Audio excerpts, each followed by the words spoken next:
Hello, everyone, and welcome back to the English 360 podcast. I'm Alex.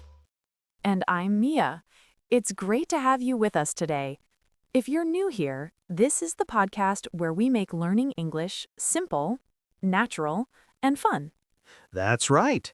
Every week, we talk about real-life topics and help you improve your listening and speaking skills through friendly conversations. And today's topic is one that everyone loves to talk about: future plans. Ah, yes, the famous question. What are your plans for the future? People ask it all the time, in school, at work, or when meeting new people. Exactly. It's a great way to learn more about someone, their dreams, goals, or even just weekend plans. So in this episode, we'll show you how to talk about your future naturally in English. We'll use common phrases, share personal stories, and give you lots of examples. Whether you're planning a trip, thinking about your career, or just wondering what to do next weekend, we've got you covered. So grab your coffee, sit back, and let's dream a little together in English. Let's get started. So, Mia, let's start simple. What are your plans for the weekend? My weekend plans. Well, on Saturday morning, I'm going to meet a friend for brunch. We haven't seen each other in months, so I'm really looking forward to it. That sounds nice. What about Sunday? On Sunday, I'm planning to stay home, relax, and maybe watch a movie or read a book. A slow day before the week starts. What about you, Alex? Any big plans for the weekend? I think I'm going hiking. There's a new trail near my town, and a few friends invited me to join them. We'll probably leave early in the morning, have lunch outdoors, and come back before sunset. That sounds amazing. Fresh air, good company, and no traffic? That's a perfect day. Exactly. And, this is a great example for our listeners. When you talk about short-term plans, you can use expressions like, I'm going to, I'm planning to, or I think I'll. Right. For example, I'm going to visit my parents tomorrow, or I think I'll stay home tonight. It sounds natural and polite. Yes, and it's also okay to use I might when you're not sure. For example, I might go to the gym later, or I might order pizza. I might order pizza. That sounds like my kind of plan. Same here. But really, these small sentences help you sound fluent. It's all about using simple verbs and everyday expressions. And adding a little detail makes it more interesting.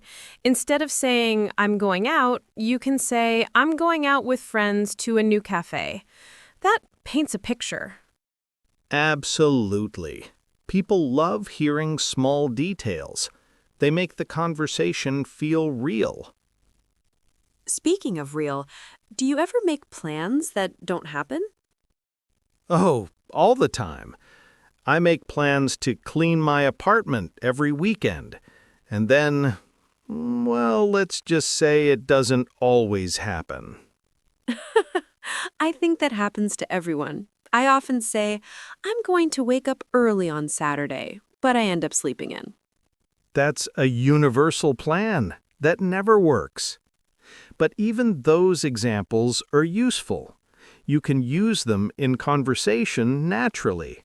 Like, I was planning to go jogging, but I didn't. Right. So even when things change, it's a chance to practice English. Exactly. Talking about what was going to happen is also great practice. Like, I was going to travel, but it rained. Good point. The more you talk about your daily life and plans, the more confident you become.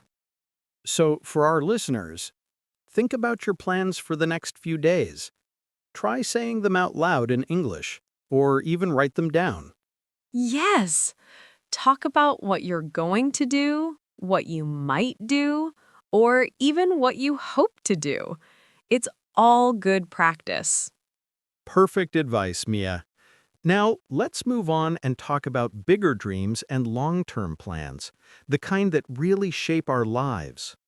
So, we talked about short-term plans, the weekend, next week, little goals. But what about long-term plans, Mia? What are your big dreams for the future? Oh, that's a great question. Well, in the future, I'd love to live by the ocean. I imagine waking up early, going for a walk on the beach, and starting my day with fresh air and sunshine. That sounds wonderful. You've always loved the beach, haven't you? Yes, totally. The ocean makes me feel calm and inspired. And I think I'd also like to open a small cafe someday, something cozy with good coffee and books. Wow, a beach cafe. That's a beautiful plan. I can already picture you serving coffee with that view. Yes, that's the dream. What about you, Alex? What's your vision for the future?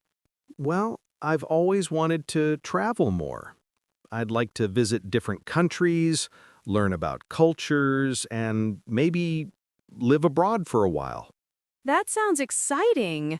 Where would you like to go first? Probably Japan.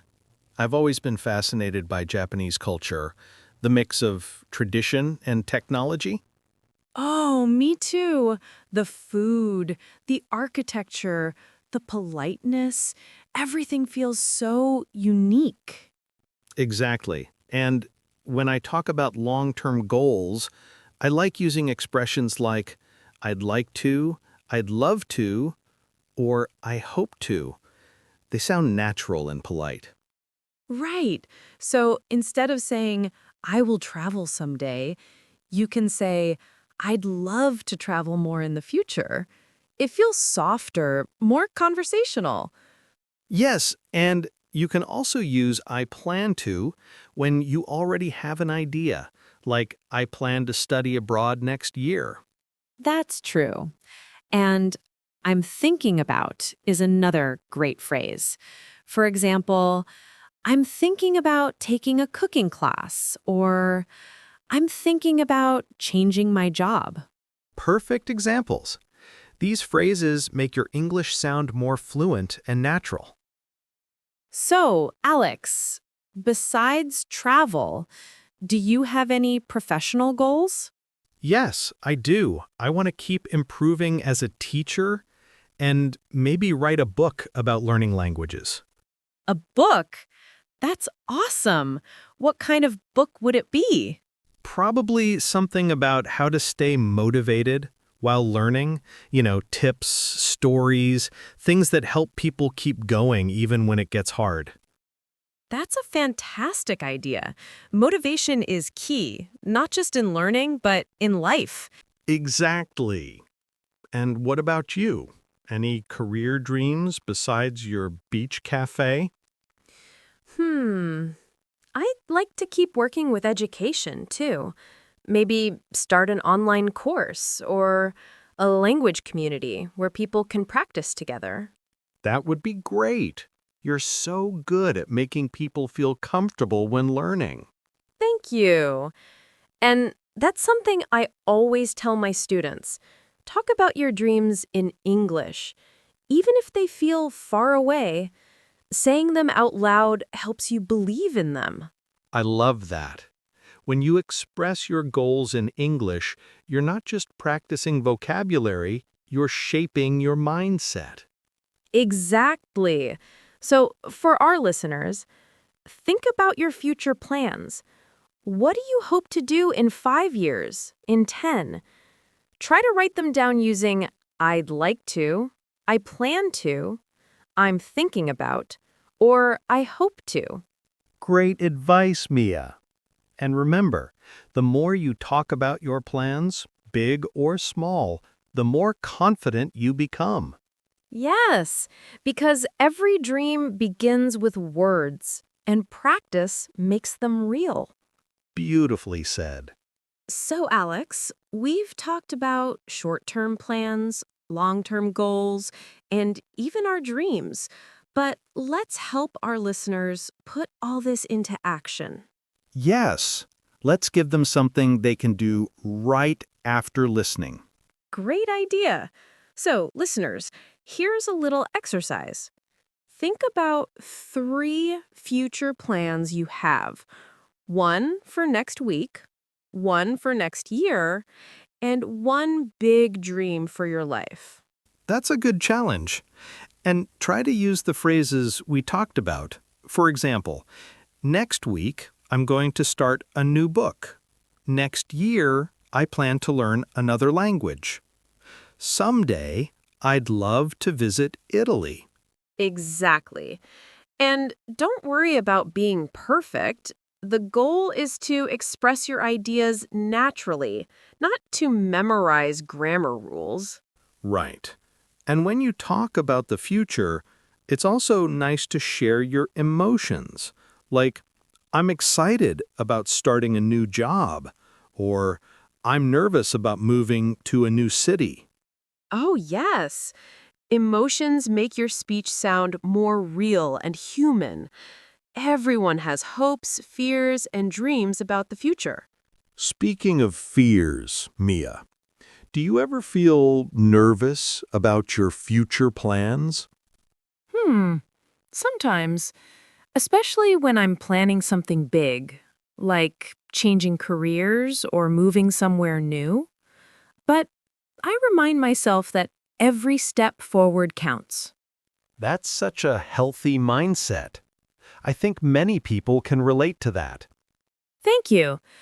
And when we talk about our future plans with others, it often gives us motivation to keep going. Absolutely. Talking about the future is like making a promise to yourself, and saying it in English helps you grow your confidence too. Exactly. And for beginners, it's good to start with simple sentences, like, I'm going to call my friend tomorrow. I want to learn how to cook. I plan to travel next summer. Nice. And for more advanced learners, try connecting ideas. I'm going to study English every morning so I can travel more easily in the future. Perfect. That's how you turn a simple sentence into a story. You know, Mia, sometimes I think about how powerful language is. Just talking about your plans out loud can change how you see yourself. Yes, that's true. It's like you're shaping your own future with your words. Exactly. And if you're listening to us right now, wherever you are, take a deep breath and think, what's next for me? That's a beautiful way to end the episode. Before we say goodbye, let's do a quick recap. Today we learned how to talk about future plans in English. We practiced phrases like, I'm going to, I plan to, I'd like to, I hope to, and I'm thinking about. We also shared how to express feelings about the future, excitement, nervousness, and hope. And remember, practice makes progress. The more you speak, the easier it becomes to express yourself naturally. So, write down your future plans, say them out loud, and if you want, share them with us in the comments. We'd love to hear your dreams and goals. Thank you so much for joining us today on English 360 Podcast. Don't forget to follow us for more episodes that make learning English fun, real, and useful for your everyday life. Until next time, keep learning, keep dreaming, and keep speaking English. See you soon!